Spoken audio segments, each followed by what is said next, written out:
আসসালামু আলাইকুম।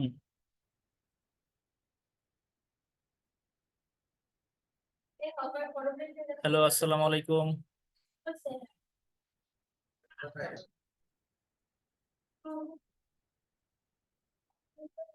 ফয়সাল ভাই কি আছেন? রাসেল ভাই? জি ভাই আছি। হ্যাঁ, স্যারে হচ্ছে একটু উহ, পরে শুরু করবেন আর কি, তো আপনারা সবাই একটু জয়েন করে থাকেন। স্যারে মনে হয় মেবি জেমে পড়ে আসছেন আর কি। কতক্ষণ লাগতে পারে ভাই? এই 10-15 মিনিট মনে হয়, আর এই 4টা 5 পাঁচে মনে হয় শুরু করতে পারে, বা 4টা। আচ্ছা ভাই।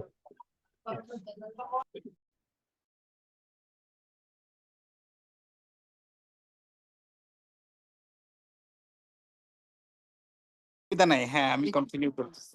ওকে স্যার। হ্যাঁ, hello guys, can you hear me? Hello. Yes, sir. আচ্ছা, আমার কম্পিউটার আসতেছে নিচ থেকে। ওই মিনহোয়াইল আমারে বলেন তো, আমরা মানে how far did we complete in our last class? Possibly we have started ICW question solution, right? So ওইটার কতটুকু আমরা কমপ্লিট করছি মনে আছে?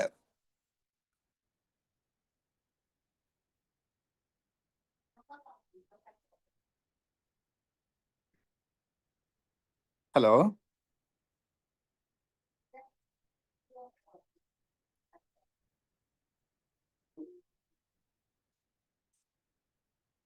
ওইটার কি পসিবলি একটাই মাত্র করছিলাম, এরকম না? জি স্যার, একটা কোশ্চেন সলভ করা হয়েছে। আচ্ছা আচ্ছা, ওকে, ঠিক আছে, আমার কম্পিউটার চলে এসেছে, আমি তাহলে কম্পিউটার, হ্যাঁ ওকে, বেয়ার উইথ মি, হ্যাঁ।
Hello, can you hear me? Yes, sir. Okay. All right then. So we are already late, so there is no point of waiting. So let's get started. So we did cover number 25 in our last class. And did we cover 26?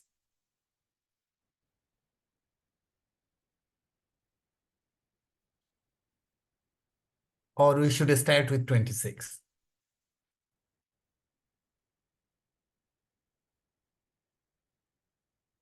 26 কি করছিলাম?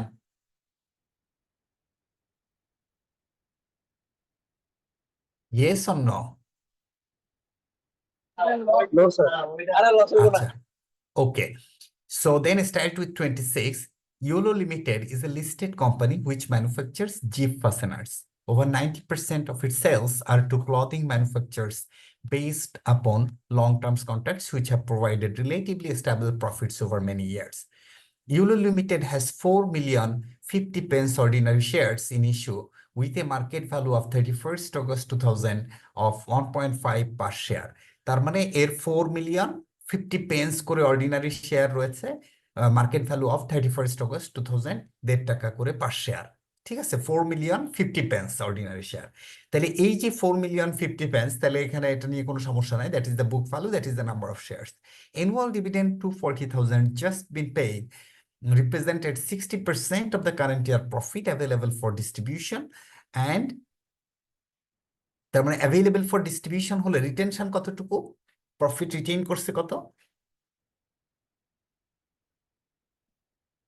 Percent?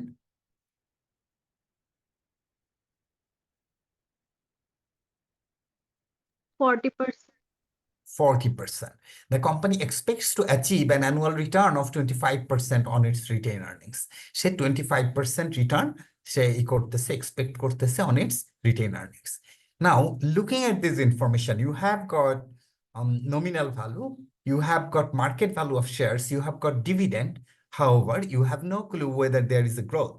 But if you look at this Gordon formula, I mean, remember the Gordon formula. Gordon formula says growth comes from retention and then ROI.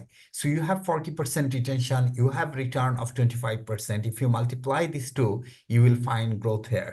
So you need to apply dividend with growth formula in order to calculate cost of equity.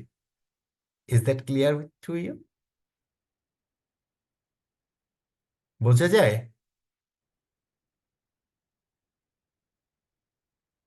Hello, G sir.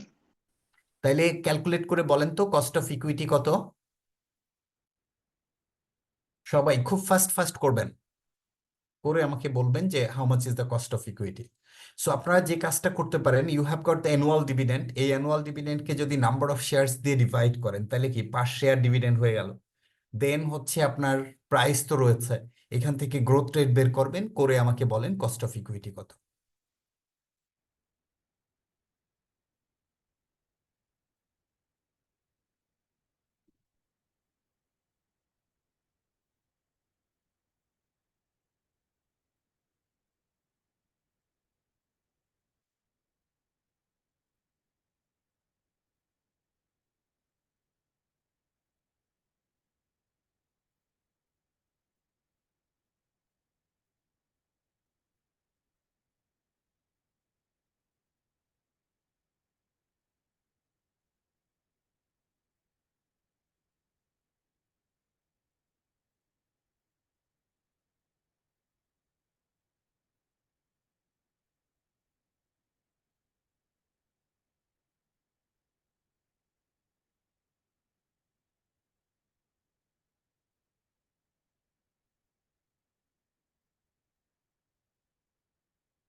আমি এটা কোথায় চলে গেলাম আর এটা?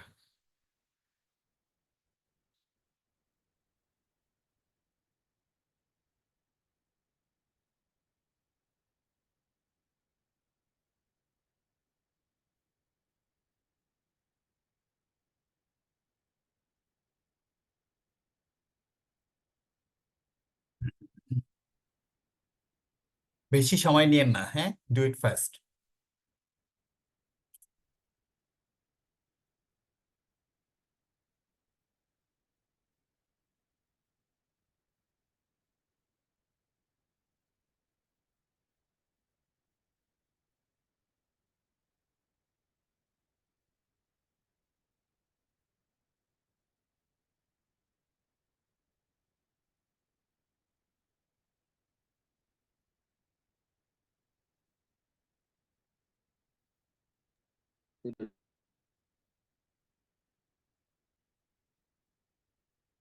তাহলে কত হয়?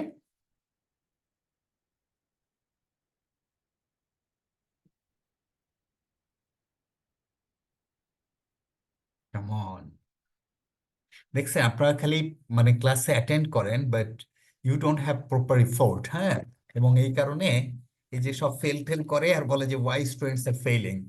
So you can take the horses near to the well but you can make it drink unless আপনার নিজের ইয়াটা যদি if it doesn't come within, then there is no one who can help you out. কেউই কি করতে পারেন নাই যে what is the cost of equity?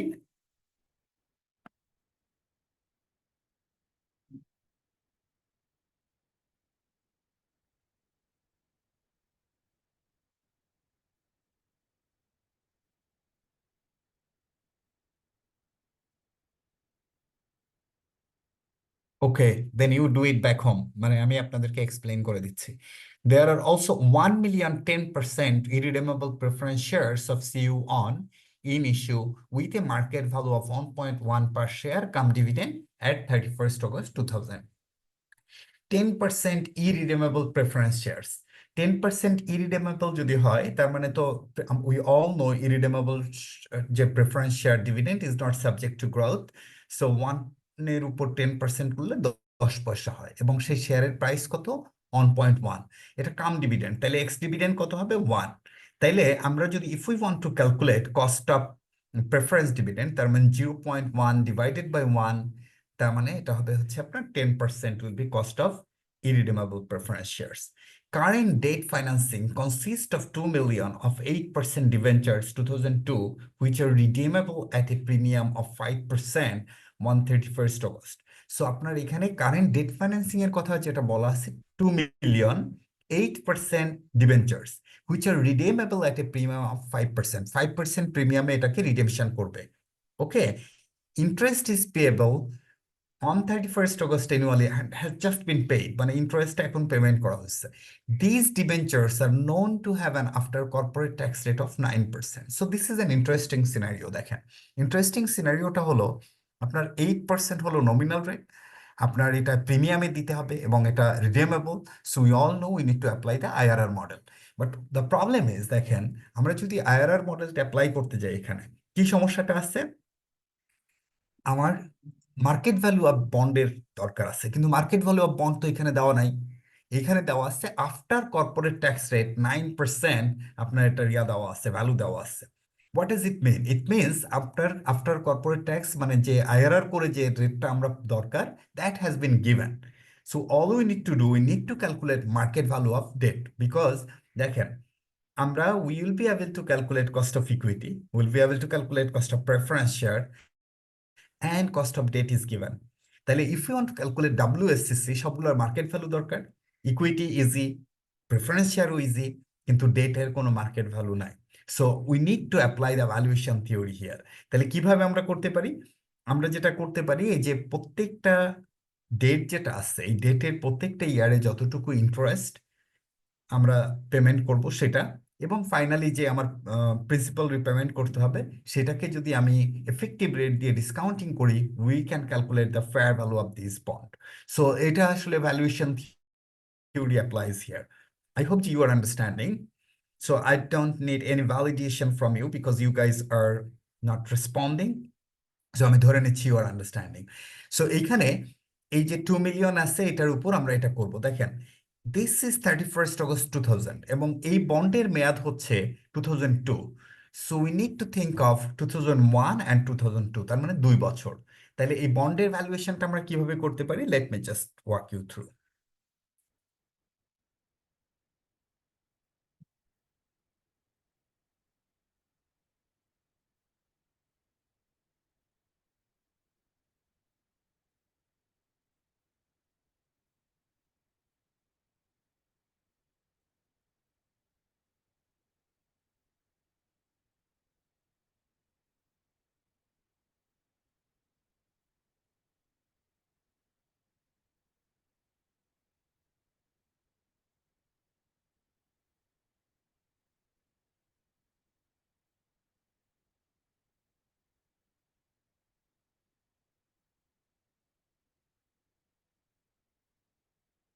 Okay,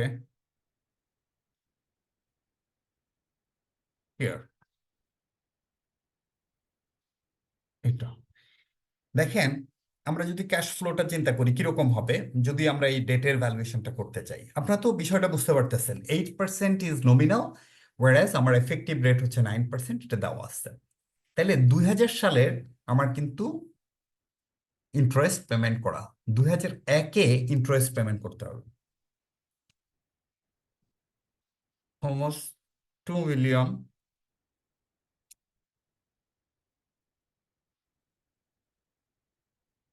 into 8%, তার মানে দ্যাট ইজ আওয়ার ইন্টারেস্ট। 2002-এ আওয়ার ইন্টারেস্ট সেটাও সেম, 2002-এ প্রিন্সিপাল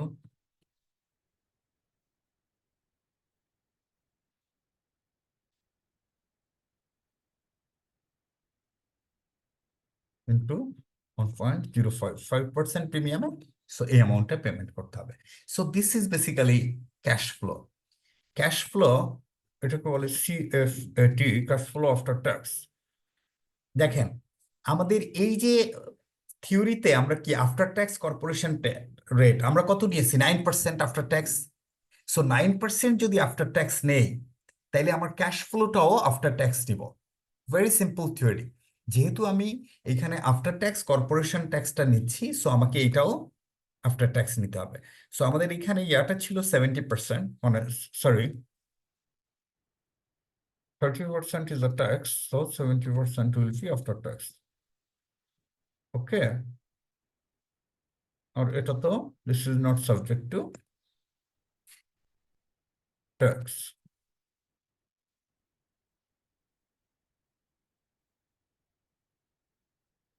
সি 09 স্কোয়ার, and এটা তো সেকেন্ড ইয়ারে সেম হবে। Now let us multiply this two.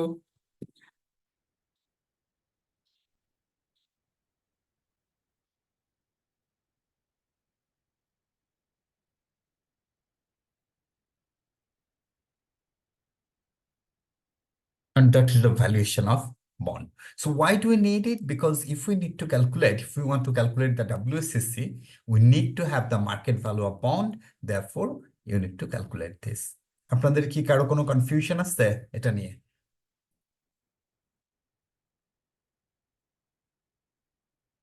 Suppose নাই। আপনারা কি আসলে সিরিয়াসলি ক্লাস করেন নাকি করেন না? মনে হয় না করেন। স্যার এই ডিএফ 9% এটার একটু ক্যালকুলেশনটা আরেকবার দেখাবেন? কোনটার? স্যার ওই যে এক্সেল ফাইলে যেটা করছেন ডিএফ 9%। হ্যাঁ, ওটা তো ওই যে ডিসকাউন্টিং ফ্যাক্টর অন ওভার 1.09। ও আচ্ছা, ঠিক আছে, ওই যে ডিসকাউন্টিং ফ্যাক্টর বের করছে। ঠিক আছে। তাহলে what is the requirement here? দেখেন, রিকোয়ারমেন্ট হচ্ছে calculate Yulo Limited's weighted average cost of capital. So Yulo লিমিটেডের weighted average cost of capital calculate করতে বলছে। সো আমরা কিন্তু এটা অলরেডি করে ফেলেছি। এখন দেখেন, that is the answer sheet.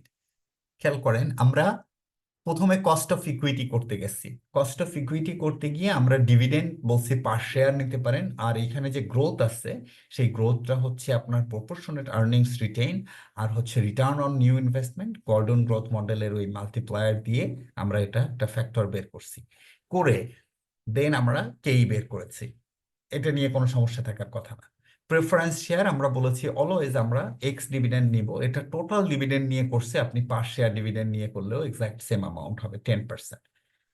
আর ডেটের হচ্ছে 9%, বাট কিন্তু ডেটের মার্কেট ভ্যালু দেওয়া নাই, আমরা সেটা মার্কেট ভ্যালু বের করছি, ওরা এইভাবে করছে, আমরা ওই যে একটা স্ট্রাকচার ওয়েতে করছি। করে you got 3 market value, 3 different cost of capital and weightage, and finally you got the WSCC। কোনো সমস্যা আছে?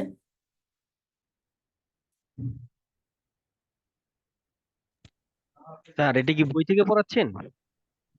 না, এটা তো ওই যে এই পাস্ট কোশ্চেন পেপার, আইসিএডব্লিউর পাস্ট কোশ্চেন। ও আচ্ছা ঠিক আছে, this are very standard maths, এগুলো আমি আগেই দিয়ে রেখেছি স্যার, আপনাদেরকে। এইগুলি হইলে মানে পাইলে ভালো হতো, তাইলে স্যার ওয়ার্কিং মানে এটা এটা প্র্যাকটিস অলরেডি করতে আপনার সুবিধা হতো। গ্রুপে মানে আস্ক, আমি এটা অনেক আগে মেইল করে দিয়েছি আচ্ছা আচ্ছা, আপনাদের। ঠিক আছে স্যার, ওকে ঠিক আছে, ওকে। জি ওকে। জি জি স্যার। তাইলে এটা কারো কোনো সমস্যা আছে? আপনাদেরকে জিজ্ঞাসা করাই মুশকিল, বুঝছেন?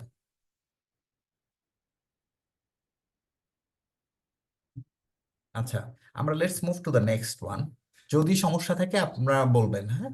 আচ্ছা, হোয়াটস নেক্সট? নেক্সট বলছে examine how YOLO Limited should arrive at an appropriate discounting rate to use for calculating the net present value. In doing so, assess in detail the comment of accountant and the finance director. দেখেন, YOLO Limited intends to expand its activities into a new type of product called Super Vulcan. সে একটা নতুন প্রোডাক্টে invest করতেছে, তার নাম কি? Super ভালকন। This expansion would involve a considerable initial outlay and significant degree of uncertainty. The company intends to use net present values to assess its viability.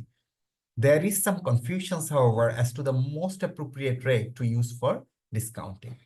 ঠিক আছে, so এখানে ইস্যু যেটা হয়েছে যে আপনার সিগনিফিকেন্ট ডিগ্রি অফ আনসার্টিনিটি রয়েছে, new product রয়েছে, so এই জন্য কিন্তু কোম্পানি তার নেট প্রেজেন্ট ভ্যালু ইউজ করতে চায়। এখন accountant argues we are probably going to use debt finance for new project, so we should use cost of debt for discounting. If the projects earn more than the cost of interest paid, we make profit. If it earns less, we make loss. So এটা হচ্ছে, this is what the accountant is arguing. Finance director are more uncertain, and I agree we'll probably use debt to finance new project if it goes ahead, but I still favor using the current weighted average cost of capital for discounting as it applies our overall cost of finance. So এখানে assess in details comments in the accountants and the finance director. প্রথমে আমরা যদি সিচুয়েশনটা দেখি, যে accountant যে বলতেছে you should be better off, you should better apply the cost of debt because entire funding of the project is coming from the debt বা leverage থেকে আসতেছে.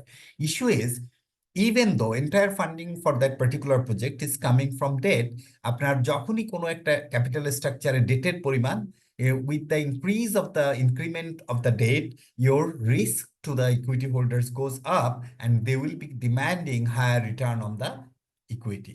তার মানে শুধুমাত্র ডেটের কস্টটাকে যদি নেই, তাহলে এন্টায়ার রিস্ক আমরা পুরো যে স্টেক হোল্ডার্স আছে সেটা আমরা নিচ্ছি না। তাইলে আপনার অ্যাকাউন্টেন্টের যে কথাটা আছে, we don't agree on that. On the other hand, finance directors, however, is favoring the current cost of capital by WSCC. The problem with these hypothesis is current WSCC যদি আমরা ইউজ করি, that doesn't consider the future risk which might be in for this particular project because it is a new product, Super Vulcan, and it comes with significant degree of uncertainty. Therefore, it might not be suitable for the current project. তার মানে এটা current প্রজেক্টের সাথে align না, এটা কি আপনার current WSCC দিয়ে ইউজ করা পসিবলি অ্যাপ্রোপ্রিয়েট না। So none of the comment looks sensible or reasonable in this context. However, number two, examine the possible consequences of the cost of each type of capital for the weighted average cost of capital arising from accepting the new project. Refer where appropriate to your calculations. Further calculations are not required. Possible consequence for the each cost of capital. আচ্ছা, possible কনসিকুয়েন্সটা আমরা পরে আসতেছি। এখানে আরো কয়েকটা জিনিস explicitly number 1-এ লিখবেন। সেটা হলো, দেখেন এটা বলেছে ইটস এ নিউ প্রজেক্ট, তার মানে কি আপনার বিজনেস রিস্কটা মাইট বি চেঞ্জিং। তারপরে এই ইনভলভ সিগনিফিকেন্ট ইনিশিয়াল আউটলে, তার মানে আমার current capital base might not be same, might not be maintainable. Significant degree of uncertainty রয়েছে, তার মানে রিস্ক প্যাটার্নও চেঞ্জ হয়ে যাচ্ছে। সো আমাদের কিছু ক্রাইটেরিয়া ছিল না, if someone wants to apply the current WSCC he needs to meet the certain criteria. তো এই ক্ষেত্রে তো ওই ক্রাইটেরিয়াগুলো মিট হচ্ছে না। Therefore, আমাদের ওই যে ফাইন্যান্স ডিরেক্টরের যে কথাটা বলছে, that is not quite correct. Okay, আচ্ছা, 2 নম্বরে বলেছে examine the possible consequences for each type of capital for weighted average cost of capital arising from accepting the new project. Refer where appropriate to your calculations. প্রত্যেকটা কম্পোনেন্টের কি impact হতে পারে সেটা আপনাকে জানতে চেয়েছেন। আচ্ছা, if we talk about debt, ডেটের in terms of liquidity, it ranks highest in terms of liquidity or in the questions of liquidity. তার মানে এটার পজিশন কি? হাইয়েস্ট। যখন কোম্পানি লিকুইডিটি হবে, ডেট হোল্ডারের পজিশন হচ্ছে কামস ফার্স্ট। therefore মানে এটার প্রায়োরিটাইজ হয়, এটার কস্ট লোয়ার,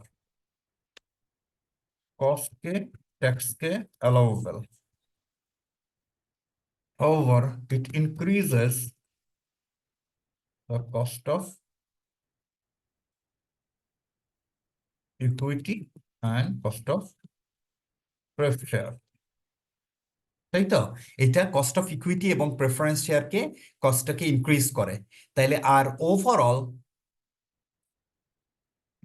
ডব্লিউএসসি রিডিউস হয় বিকজ অফ ডেট। আপনারা কি বুঝতে পেরেছেন জি স্যার। মানে ডেটের ইম্প্যাক্ট কি? Let's talk about preference share.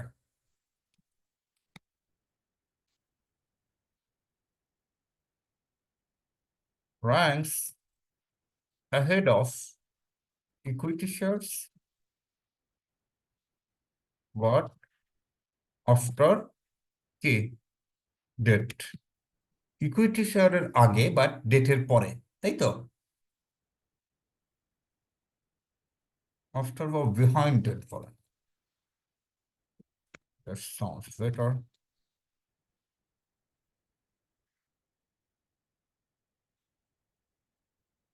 behind it এটার কস্ট মডারেট হয়, এটার জন্য ইকুইটি কস্ট ইনক্রিজ করে, ডব্লিউএসসি কে মডারেটলি ইনফ্লুয়েন্স করে।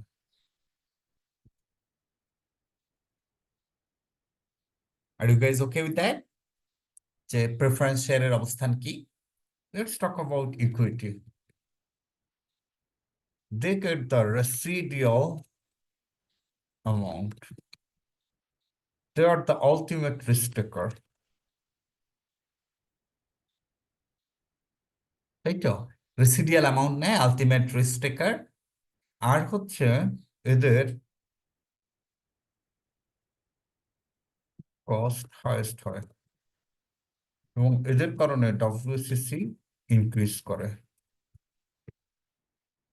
So these are the position of all three financier in the capital structure and how do they influence in the cost of capital and weighted average cost of capital. So this is what the question has asked.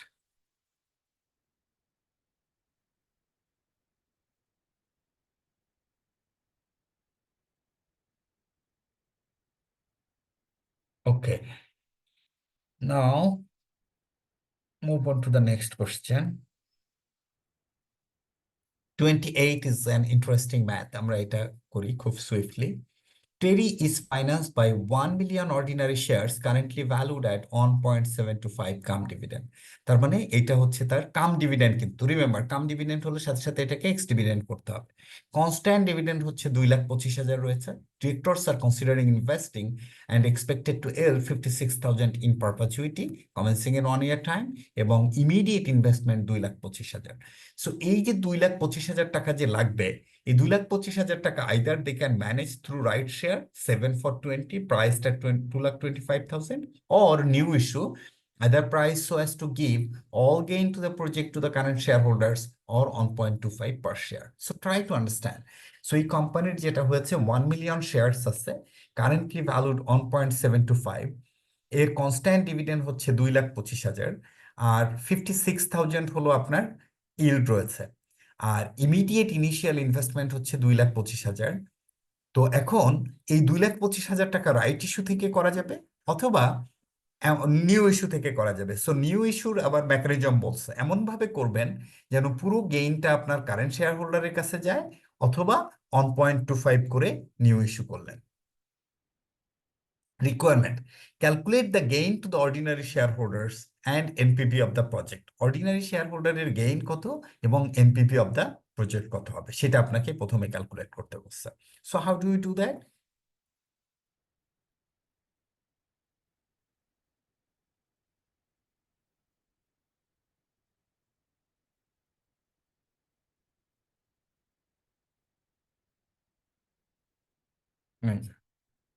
আমরা যদি এটা করতে চাই, first thing first, প্রথমে আমাকে cost of equity বের করতে হবে। সো তাহলে আমাদের কনস্ট্যান্ট ডিভিডেন্ড কত ছিল?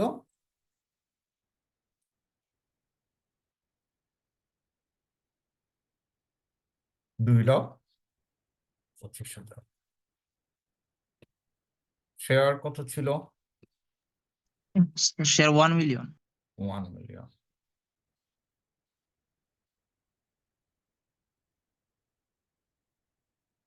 তাহলে ডিপিএস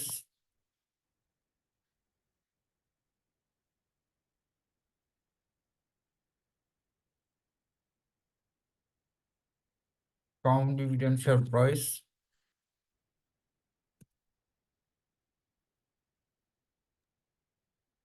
স্যার আমি একটা জিনিস বুঝি নাই, এখানে যে কনস্ট্যান্ট ডিভিডেন্ড আর ওই যে কাম ডিভিডেন্ড যেটা, দুইটার মধ্যে কাম ডিভিডেন্ড মানে শেয়ার প্রাইসের মধ্যে ইয়া দেওয়া আছে, ওই ডিভিডেন্ডের অ্যামাউন্ট ইনক্লুডেড। হ্যাঁ তাহলে এটাকে we need to make it x dividend. Okay, x dividend হবে কিভাবে? কম ডিভিডেন্ড শেয়ার প্রাইস থেকে যদি আমরা ডিভিডেন্ডটাকে মাইনাস করি তাহলে এক্স ডিভিডেন্ড পাবো, and we will always apply x dividend share price for calculation of K. So এখানে আমাদেরকে বলছে কি কে আমাদের কনস্ট্যান্ট ডিভিডেন্ড, তার মানে কি গ্রোথ আসছে নাই। So dividend divided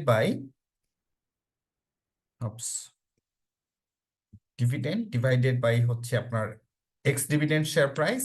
so 15% is your cost of equity. এবার বুঝছেন? জি স্যার। ওকে, আমাদেরকে জানতে চেয়েছে টোটাল প্রজেক্টের গেইন কত, আর একটা যেন কি ছিল, what was the requirement, gain to the ordinary share holder and NPV of the project. Ordinary share হোল্ডারের গেইন কত আর এনপিভি অফ দ্য প্রজেক্ট কত। ওকে, যদি আমরা gain to the ordinary share holders বের করতে চাই, তাহলে আগে valuation of shares after new project, new প্রজেক্টের পরে আমাদের কিভাবে ভ্যালুয়েশন করতে পারি। ভ্যালুয়েশন দেখেন, আমাদের কে ইকুয়ালস টু কি, D0 ডিভাইডেড বাই P0। তাহলে P0 equals to D0 divided by K, এটা বলা যায়। তাহলে আমরা যদি ধরে নেই এই যে 2,25,000 কনস্ট্যান্ট ডিভিডেন্ড সে কিন্তু দিচ্ছে, আর নিউ প্রজেক্ট থেকে কত আসবে, 56,000। So if the entire amount যদি আমাদের ডিভিডেন্ড হিসেবে দেওয়া হয়, তাহলে 2,25,000 plus 56,000 divided by KE, which is 50%. So valuation of equity shares after new project, এটা কি আমরা বলতে পারি?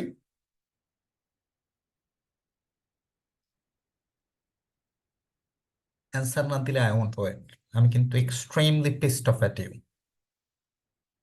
আচ্ছা, এইবার এটা হলো valuation of shares after new project. তাহলে বিফোর কত ছিল valuation of shares before new project?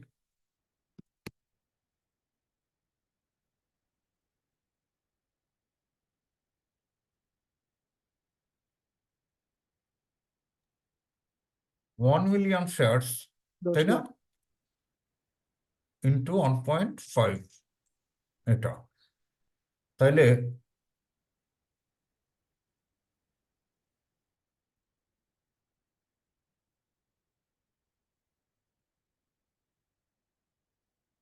Increased value কত, বা ইনক্রিমেন্টাল ভ্যালু, সেটা সাউন্ডস বেটার। ইনক্রিমেন্টাল ভ্যালু হচ্ছে 3,73,000। কিন্তু এই যে ভ্যালুয়েশন পাওয়ার জন্য we had to invest, তাই না? The company had to invest. How much was it? NCO by initial investment was 2,25,000, তাই না? 2,25,000 টাকা ইনভেস্ট করতে হচ্ছে না তাদের?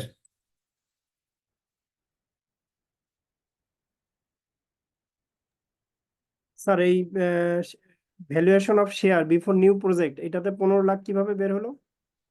না একটু, এটা হলো তাহলে গেইন। ওই 15 লাখ তো হচ্ছে 1 মিলিয়ন শেয়ার ছিল না, হ্যাঁ। আর 1.5 করে এক্স ডিভিডেন্ড শেয়ার প্রাইস, তো ওইটা মাল্টিপ্লাই করলেই তো 15 লাখ হয়। আচ্ছা আচ্ছা। বুঝতে পারছেন? তাহলে 3,73,000 হলো, আর এনসিও হচ্ছে 2,25,000। সো এটা যখন আমরা মাইনাস করে দিলাম 1,48,333, সো দেয়ারফোর এইটা হলো আমাদের gain to the ordinary share holders. মানে অর্ডিনারি শেয়ার হোল্ডাররা নতুন প্রজেক্ট নেওয়ার কারণে তাদের শেয়ারের এরকম ভ্যালুটা গেইন হবে বা বেড়ে যাবে। I hope it is understandable. Now, let's check back what is the NPV of the new project. যে নিউ প্রজেক্টটা যে আমরা নিচ্ছি সেটার এনপিভি কত? নিউ প্রজেক্ট নিলে they are expected to get 56,000 per annum cash flows, তাই না? Okay. NPV of the new project. প্রথমে PV of inflow.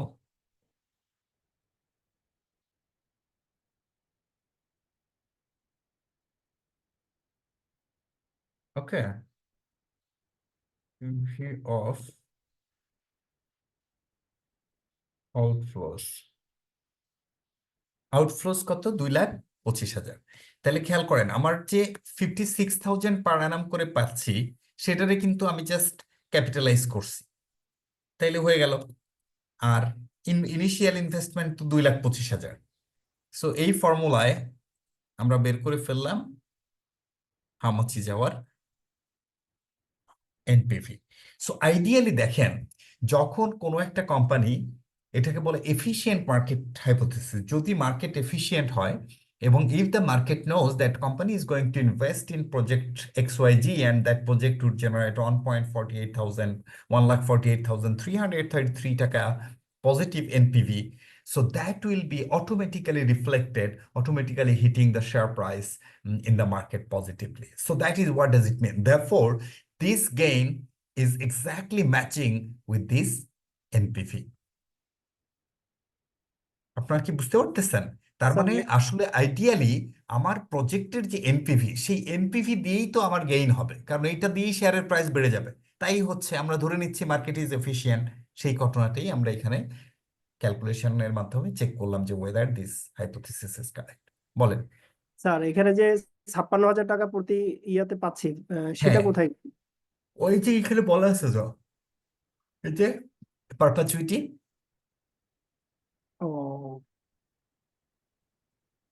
আচ্ছা, তাহলে এটাকে স্যার কিভাবে ইয়ে করলেন ক্যালকুলেশনটা? এই যে পারপাচুইটির ইয়া করে হচ্ছে পারপাচুইটির perpetual cash flows divided by discounting factor, then you get the value of perpetuity. Sir ঠিক আছে? Sir good. তো আমরা হয়তো একটু বুঝতে পারছি, তাই না? আচ্ছা, নেক্সট যে কোশ্চেনটা ছিল সেটা ছিল 2.1 calculate the issue price and the number of shares to be issued. তার মানে সে কি বলছে? Either price so as to give all gain to the project to the current share holders. সো আপনি এমন ভাবে করেন যেন পুরো গেইনটা কাদেরকে দিবেন? পুরো গেইনটা কাদেরকে দিবেন? কারেন্ট শেয়ার হোল্ডার্সকে, তাই তো? আচ্ছা, এখন কোশ্চেনটা কি আগে বুঝতে পারছেন আপনারা? মানে বলছে শেয়ার প্রাইসের মেকানিজমটা এমন ভাবে করেন so as to give all the gain to the current share holders. Did you understand the question?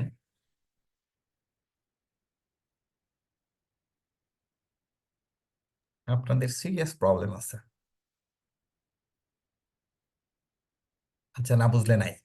Sir এখন হ্যাঁ একটা বলেন। বিষয় হ্যাঁ, এইখানে স্যার আমি এই জায়গাটাই আছি এক্সেলে, সেটা হলো যে হুম এখানে পারপেচুইটি যে ভ্যালুটা বের করলাম 3,73,000, আর হুম, আগের যে ইনক্রিমেন্টাল ভ্যালু এটাও তো সেম হয়ে গেল। মানে এটা কি? তাই তো হবে আইডিয়ালি, সেটাই তো আমি বললাম, if the market is efficient ওই আচ্ছা মার্কেট এফিশিয়েন্ট হলে, মার্কেট হুম, যখন জানে যে I am investing somewhere and then NPV of the project will be this much, it will automatically be hitting their share price. আচ্ছা আচ্ছা আচ্ছা ওকে স্যার। বুঝছেন? এই কারণে সেম হয়েছে। ক্লিয়ার? জি স্যার ক্লিয়ার। হুম। পরের কোশ্চেন বুঝছেন কিনা সেটা বলেন। পরে বলছে কি যে এমন ভাবে শেয়ার প্রাইসিং করেন so as to give entire gain to the existing share holder. এখন আমাকে বলেন তো, কোম্পানি থেকে টাকা দেওয়া, শেয়ার হোল্ডারদের টাকা দেওয়ার ওয়ে কি? Dividend. Dividend. Dividend, very good. তাহলে ডিভিডেন্ড ছাড়া আমি তো ওই টাকাটা ওকে এমনি নর্মালি ব্যাংক অ্যাকাউন্টে দিতে পারবো না। পারবো? পারবো না। এটা একটা ওয়ে। একটা ওয়ে হলো ডিভিডেন্ড, কিন্তু ও তো মাত্র ইনভেস্ট করতেছে, ও তো ডিভিডেন্ড দিতে পারবে না। আর একটা ওয়ে কি জানেন? শেয়ারের মেকানিজম করা, এমন ভাবে মেকানিজম করলেন যদি আপনার শেয়ার প্রাইস বেড়ে যায় মার্কেটে, তাহলে automatically they will be able to sell it off and then realise it in the form of capital gain. তাইলে টাকা দেওয়ার ওয়ে কি? দুইটা ওয়ে আছে। একটা হলো directly, you declare the dividend, deduct the tax and then remaining amount you hit their bank account.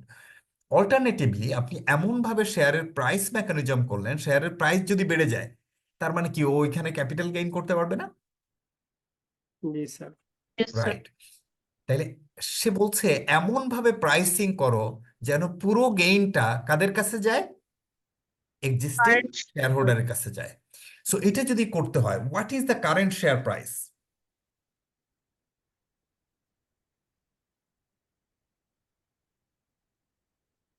1.5, right? Hmm, How much is the gain?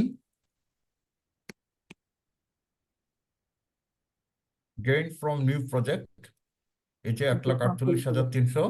33। শেয়ারের সংখ্যা কত? এক্সিস্টিং 1 মিলিয়ন,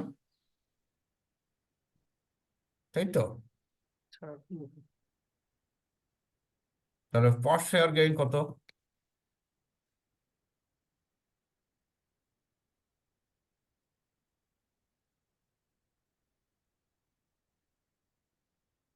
তাহলে পার শেয়ারে যদি আমি এই গেইনটা ভাগ করে দিই এক্সিস্টিং শেয়ার হোল্ডারের, তাহলে পার শেয়ারে এক একজন কত গেইন পাবে? 0.14 বা 15। তাইলে নিউ শেয়ার প্রাইস কত হবে? 1.5 এর সাথে এটা অ্যাড করে দিলে ভেরি গুড।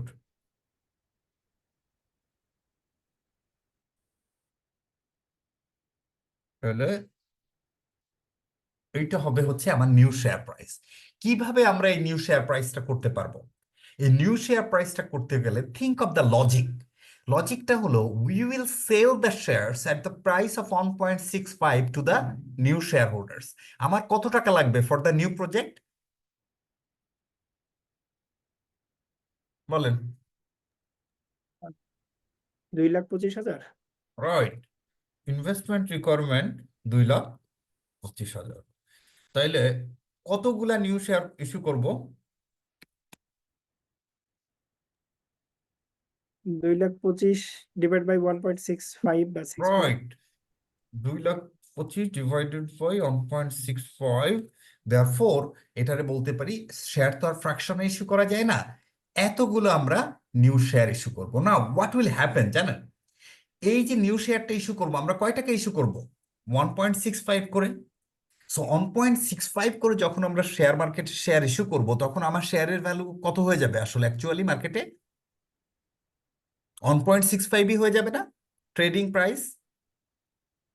হ্যাঁ, তার মানে আমার যে এক্সিস্টিং শেয়ার হোল্ডাররা আছে, তারা one fine morning they will see তার 1.5 টাকা শেয়ার হয়ে গেছে 1.65 করে।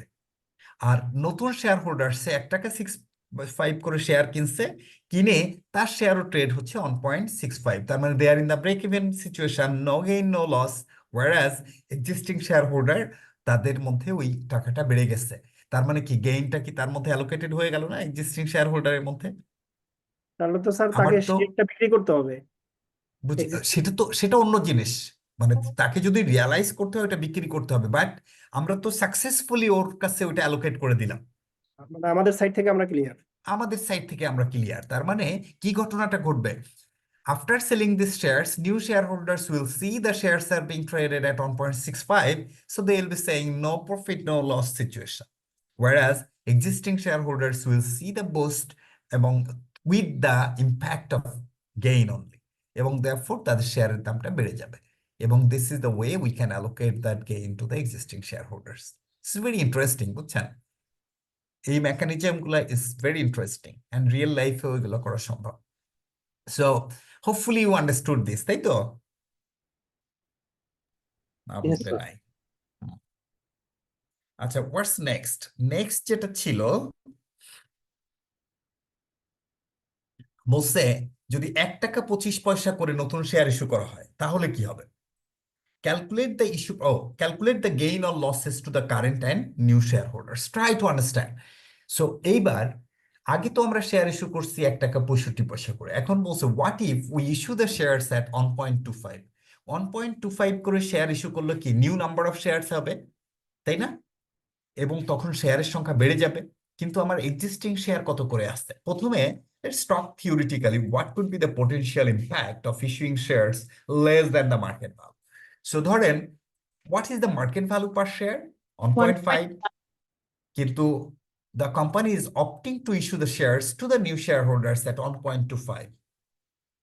So what it is going to impact the entire shareholders? আমার 1 টাকা 25 পয়সা শেয়ার, সরি 1 টাকা 50 পয়সা শেয়ার আমি 1 টাকা 25 পয়সা করে ইস্যু করতেছি। Is it a good news for existing shareholder? No, they will have losses, unrealized losses. Yes. Valuation. So it is not a good news for them. It is actually a bad news for them. So therefore, effectively, the entire gain will be split between these two group of shareholders. So এটা আপনাকে এখন বলতে বলছে যে যদি 1 টাকা 25 পয়সা করে শেয়ার ইস্যু করে, so what would be the ultimate consequence to the two group of shareholders that you need to calculate. So understanding the question is really, really important. So আপনারা হয়তো কোশ্চেনটা বুঝতে পারছেন, তাই তো? জি স্যার। গুড। তাহলে আমরা যদি নাম্বার 3 দেখি, আমার ইনভেস্টমেন্ট দরকার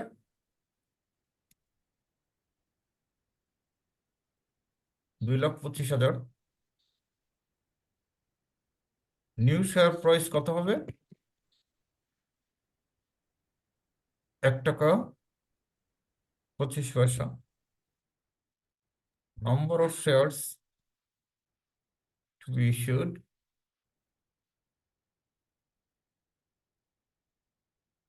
এটা। তাহলে টোটাল নাম্বার অফ শেয়ারস কত? 1 million plus 180,000. Very good. 1,000,000 plus 180,000। তাহলে this is the total number of shares. এখন দেখেন, question is being asked যে what will be the gain between two group of shareholders? If we talk about the existing shareholders,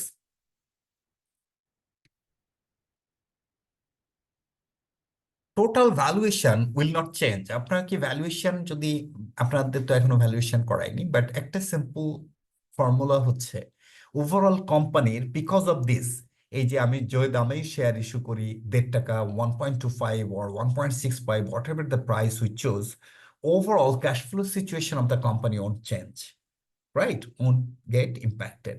তাহলে যদি আমার cash flow change না হয়, তার মানে কোম্পানির ভ্যালুয়েশন কিন্তু চেঞ্জ হবে না। Do you get my point of view? Yes, sir. Okay, sir আরেকবার তাহলে বলছি যে আমরা শেয়ার যে দামেই ইস্যু করি না কেন, আমরা কিন্তু 2,25,000 টাকাই আমরা পাবো, তাই না? কোম্পানিতে 1 টাকা 25 পয়সা করলে হয়তো আমার বেশি নাম্বার অফ শেয়ার ইস্যু করতে হবে, 1.65 করলে আমার lower number of share issue করতে হবে, 1.5 করলে different number of share issue করতে হবে। So what is the ultimate objective? Ultimate objective is two raise 2,25,000 টাকা, তাই তো? 2,25,000 টাকা, so that we can take on the new project. So new project নিলে আমার যে ক্যাশ ফ্লোটা আছে, সেই ক্যাশ ফ্লো তো we are going to get irrespective of the number of shares. So ultimately আমার কিন্তু overall valuation of the company কোনো change হবে না। আমার পয়েন্ট অফ ভিউটা কি বুঝতে পারতেছেন? জি স্যার। ক্লিয়ার। কারণ আমি তো যে নাম্বার অফ শেয়ার আমার ইস্যু করি না কেন, that is a different thing, তাই না? আমি ওই নাম্বার অফ শেয়ার দিয়ে আমি কি পাচ্ছি? আমার ইনভেস্টমেন্ট অ্যামাউন্ট 2,25,000 টাকা। আমার অবজেক্টিভ হচ্ছে আমার 2,25,000 টাকা আমি নিলাম। 2,25,000 টাকা দিয়ে the moment I invest in the new project I am going to gate 56,000 টাকা ইন পারপাচুইটি। তার মানে ওভারঅল কোম্পানির ক্যাশ ফ্লো কিন্তু চেঞ্জ হচ্ছে না, রাইট? তাইলে আমার ওভারঅল বিজনেসের ভ্যালুয়েশন কিন্তু চেঞ্জ হচ্ছে না। কিন্তু এই ক্ষেত্রে দুইটা গ্রুপের মধ্যে কিভাবে ভ্যালুটা স্প্লিট হবে দেখেন। তার মানে ওভারঅল ভ্যালুয়েশন কিন্তু আমরা করছিলাম না, এই যে 18,73,333 কিভাবে করছিলাম? 2,25,000 প্লাস 56,000। সো এই দুইটা ক্যাশ ফ্লো ডিভাইডেড বাই 15%, তার মানে এই যে overall valuation, so it is not going to be changed, it is going to remain intact. এটা কিন্তু irrespective of the number of shares, this valuation will persist. আপনারা কি বুঝতে পারতেছেন? জি স্যার। Yes, এইবার sir. রেশনালি চিন্তা করেন, এই যে 18,73,333, এখন how it is going to get split between this two group? 18,73,333 কে এখন আমরা দুই গ্রুপের মধ্যে ভাগ করব। কোন গ্রুপের মধ্যে? এক্সিস্টিং আর নিউ। কিভাবে ভাগ করতে পারি দেখেন। Total valuation 18,73,333, total number of shares in this case will be 11,80,000, right? Times existing শেয়ারের নাম্বার কত? 1 মিলিয়ন। সো তাদের এক্সিস্টিং, তার ভ্যালু হচ্ছে 15,87,580। তার মানে গেইন হলো 87,000। রাইট, তার মানে গেইন হলো 87,000। You are pretty quick, very correct. কারণ আমরা কিন্তু এখন স্প্লিট করতেছি দুইটা গ্রুপের মধ্যে, তাহলে এক্সিস্টিং এর মধ্যে এটা হচ্ছে আফটার নিউ প্রজেক্ট বা নিউ ইনভেস্টমেন্ট, আর বিফোর কত ছিল? বিফোর ছিল হচ্ছে 1.5 মিলিয়ন, তাই না?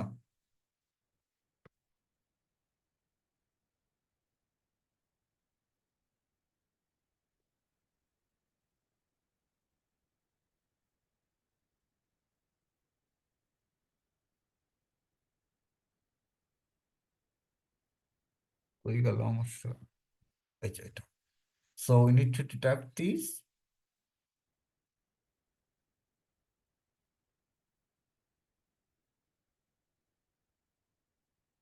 আমি জাস্ট কিছু সায়েন্টিফিক ফর্মুলা ইউজ করতেছি, আপনারা আপনাদের মতন করে নিন, বাট ইটস প্রিটি ইজি। তাহলে কত গেইন হলো এবার এক্সিস্টিং শেয়ার হোল্ডারদের? 87,000।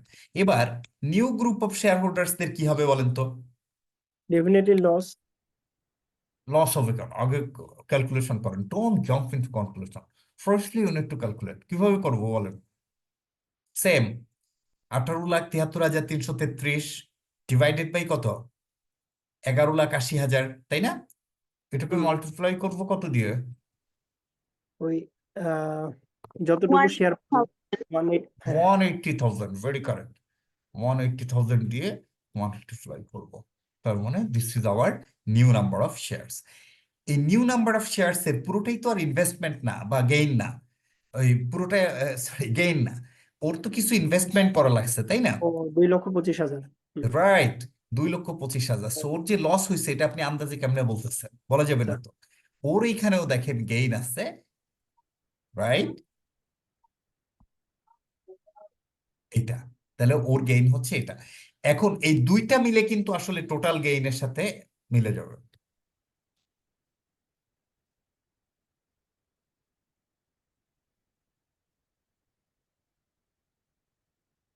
যে 1,48,333 দুইটা মিলে গেইন হয়ে গেল। দেখেন, now you can see, you can visualise the beauty of the share pricing. So আপনি যখন শেয়ার প্রাইসিং করতেছেন তখন আপনার based on your share pricing, আপনার ইউ আর আলটিমেটলি কি করতেছেন? Transferring the gain between two share holders, splitting the gain between two share holders. Beautiful না? জি স্যার। গুড। সো আমরা see to calculate the gain, এগুলো কিন্তু পরীক্ষায় আসছে বিভিন্ন টাইমে। Discuss the factors which director of the company should consider in determining pricing and timing of the right issue. Pricing এবং timing of the right issue এটা determine করার ক্ষেত্রে কি কি ফ্যাক্টর কনসিডার করতে হয় দেখেন। এখানে কিছু কথা আছে। প্রথম কথা হলো যদি আমরা রাইট ইস্যুর কথা বলি, firstly you need to describe what is right issue. What is right issue?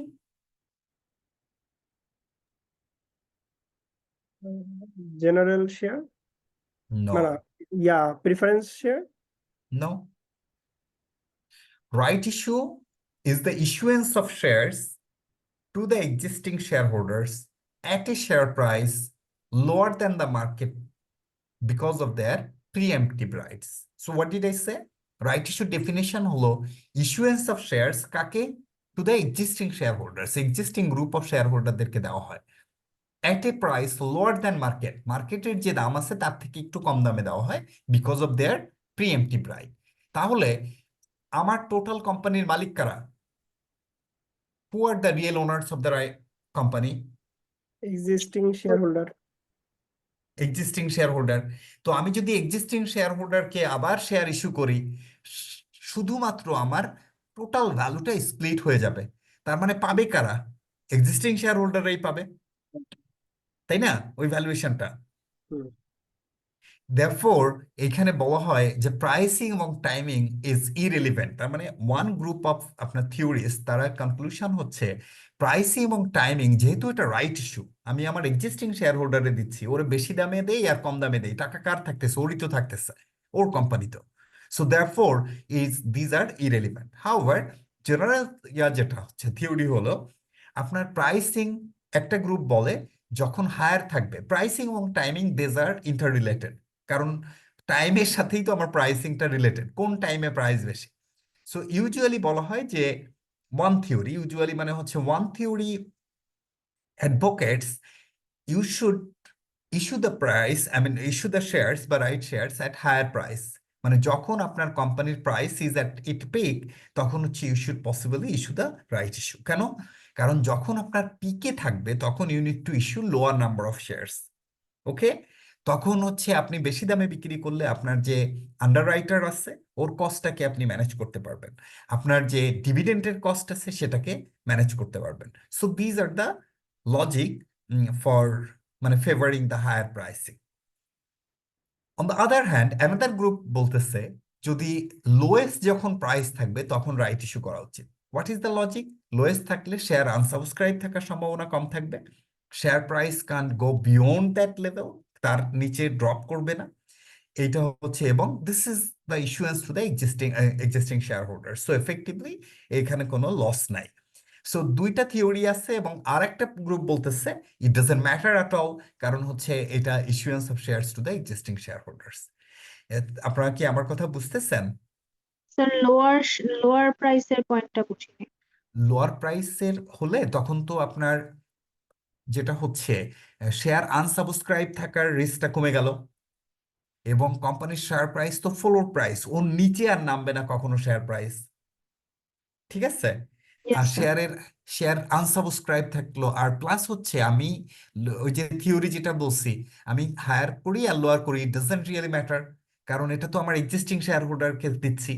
So lower প্রাইসে দিলেও এটা it is not going to impact the company negatively. বুঝতে পারতেছেন? So there are basically three aspects. One is এটা irrelevant, pricing এবং timing is irrelevant. On the other hand একটা group বলতেছে বেশি প্রাইসে করা উচিত, তাহলে লোয়ার নাম্বার অফ শেয়ার হবে, তখন অন্য অন্য কস্টগুলো এটা দিয়ে কম্পেনসেট হবে।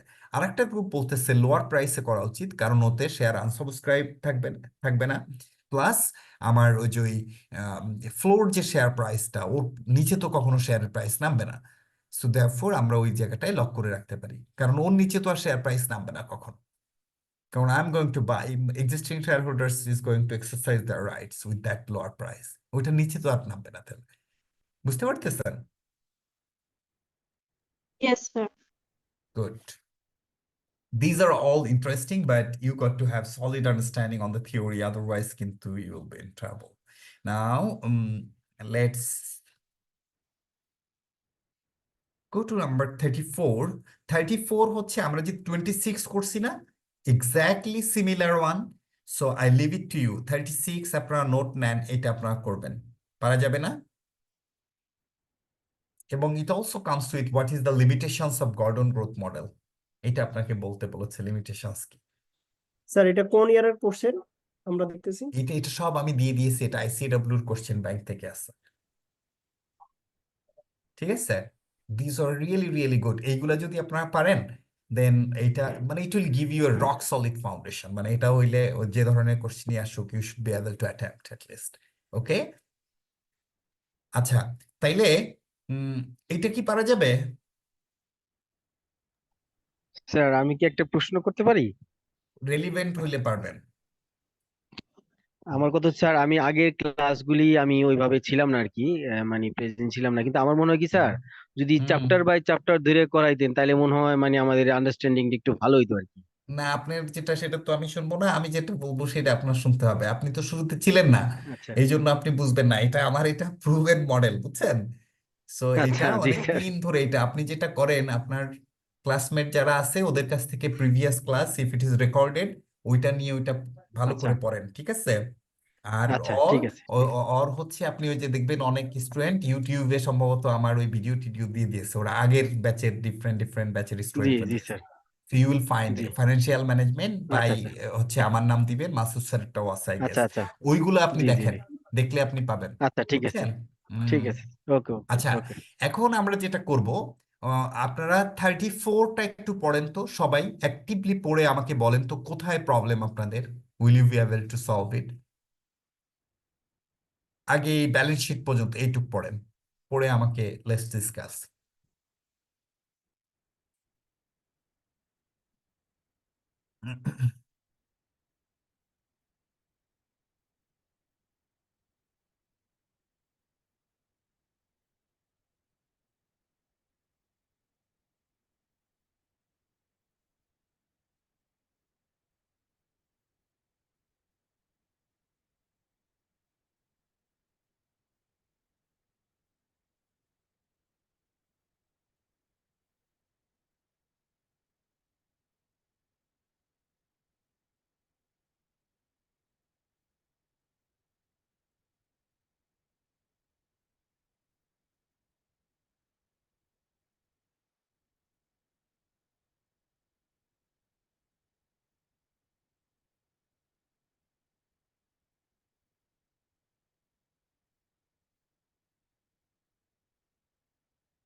পড়েছেন? জি স্যার, পড়লাম। আচ্ছা, পরেরটা দেখেন। পরে একটা ব্যালেন্স শিট দেওয়া আছে, তাই তো? দেন প্রফিট আফটার ট্যাক্স দেওয়া আছে, ডিভিডেন্ড কত হবে সেটা, কর্পোরেট ট্যাক্স দেওয়া আছে। What is the requirement? Calculate the company's weighted average cost of capital using the company's dividend growth forecast. পারা যাবে?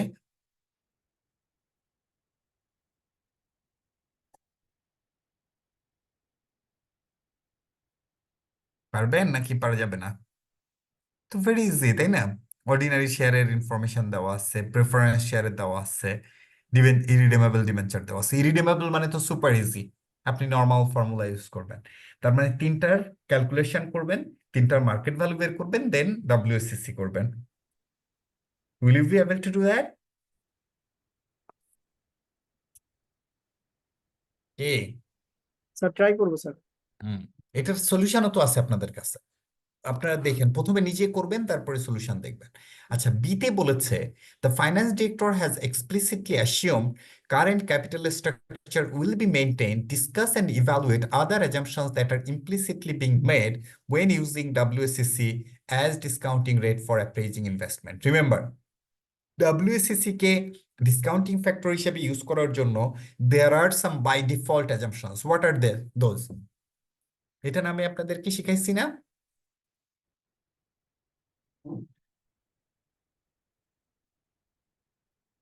সে অ্যাজাম্পশনস গুলা কি কি?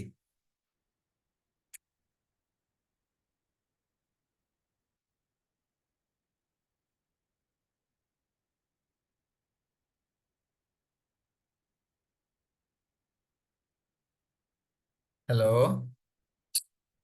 What are the assumptions?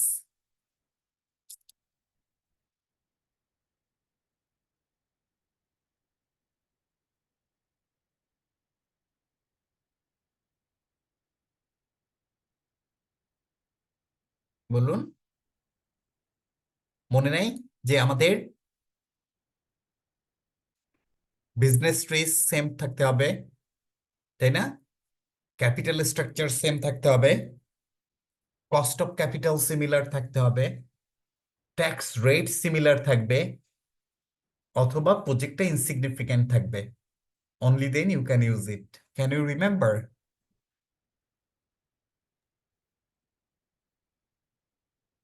Hello,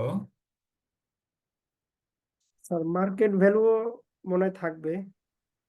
market ভ্যালুর এইসব কিছু নাই, আন্দাজে কথা বলবেন না। আমি এইগুলা কিছু বলি নাই আপনাদেরকে, আমি যা বলছি এই কয়টা। হ্যাঁ,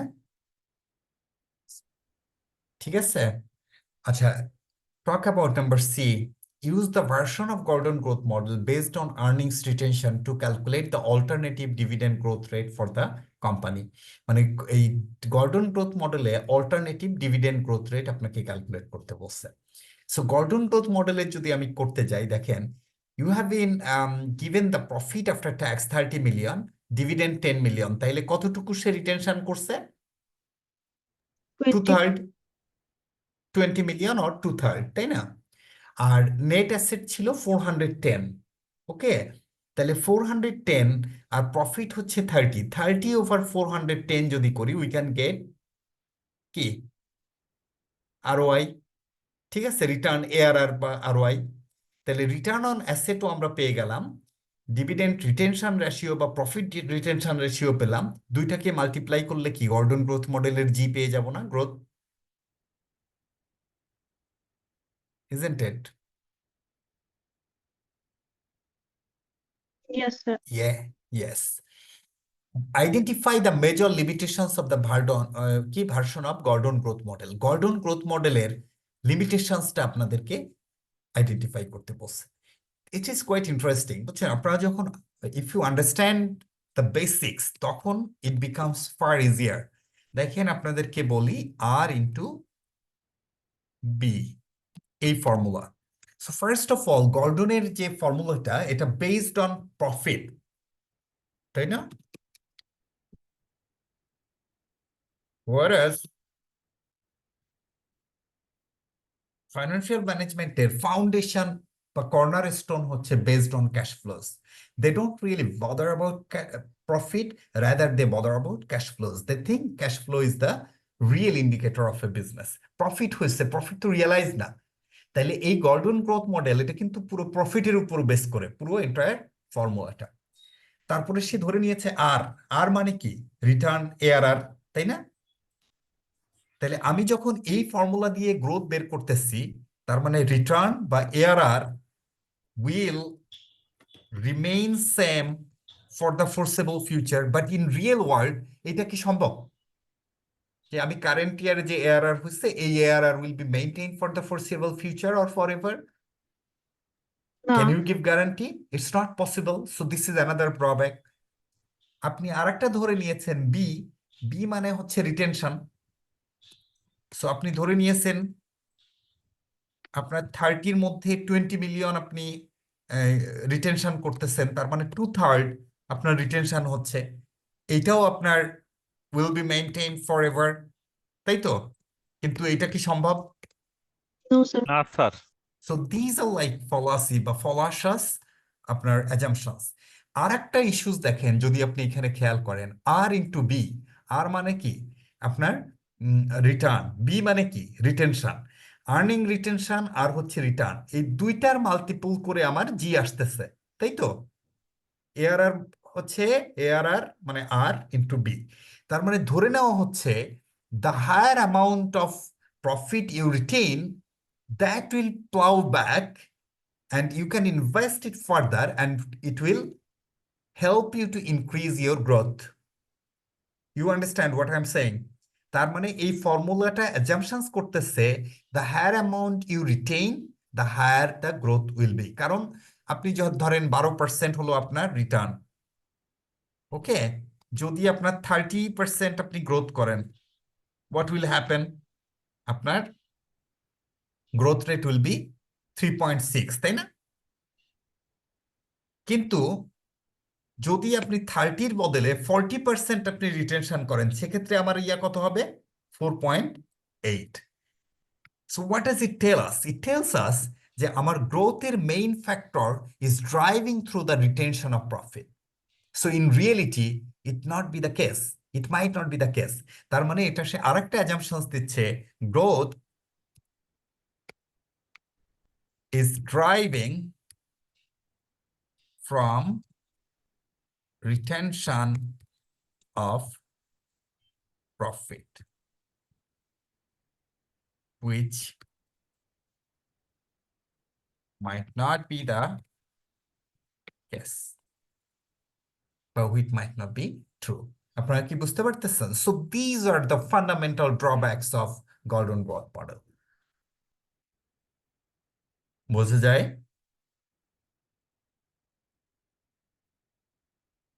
Yes, sir. Good. What's next?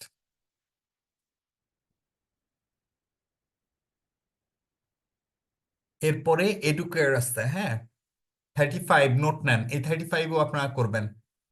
This is interesting, এটা 26 এর সাথে অ্যালাইন, মানে যে কিছু কিছু জায়গায় আপনার ডেটের ভ্যালুয়েশন করতে হবে। তো আমি তো আপনাদেরকে দেখিয়ে দিয়েছি যে ডেটের ভ্যালুয়েশন কিভাবে করতে হয়, সেম ওয়েতে 35ও করবেন, ওকে।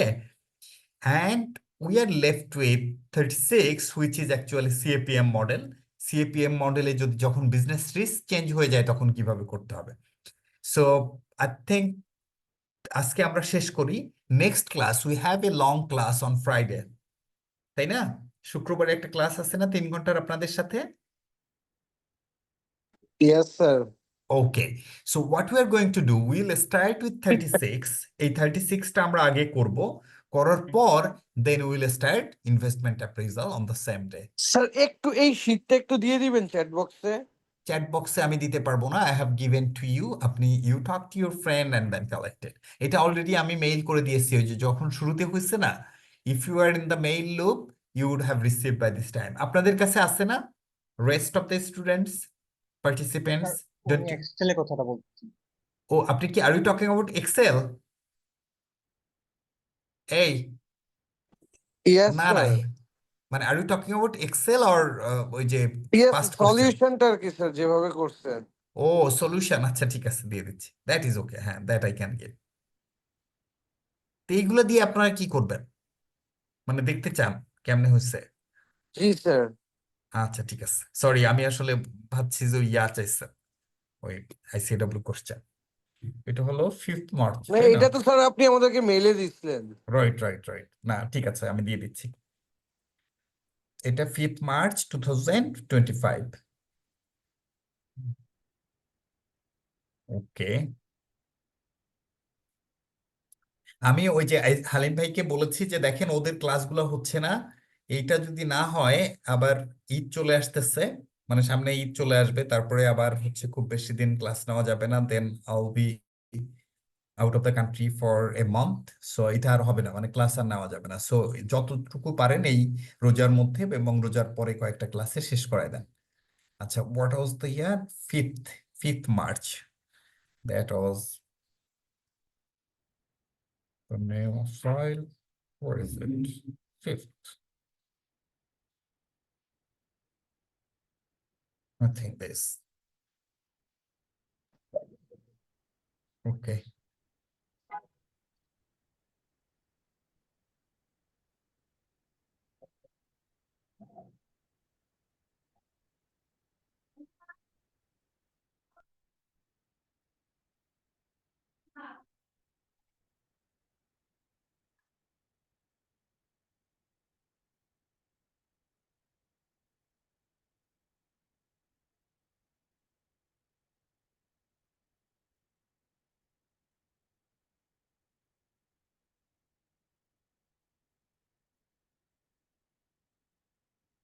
ইয়েস, হিয়ার ইউ গো, আমি দিয়ে দিয়েছি। হ্যাঁ, পেয়েছেন?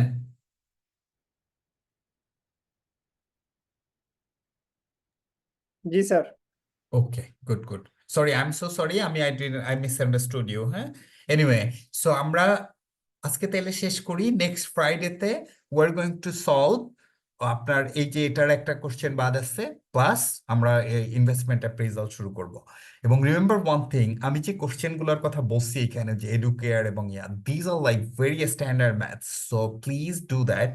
Please try it over and over again and get the solid foundation on these particular chapters. বুঝে গেছে? ওই যে আবার বলেন না যে আমাকে চ্যাপ্টার ওয়াইজ পড়াইতে হবে, চ্যাপ্টার ওয়াইজ পড়াইলে এই কোশ্চেন এক্সামে স্ট্যান্ডার্ড কোশ্চেন তখন আর সলিউশন হইতো না। বুঝে গেছে? আমি যেভাবে পড়াচ্ছি এটাই, this is the right approach to the financial management. Okay, so alright, so আমরা আজকে শেষ করি।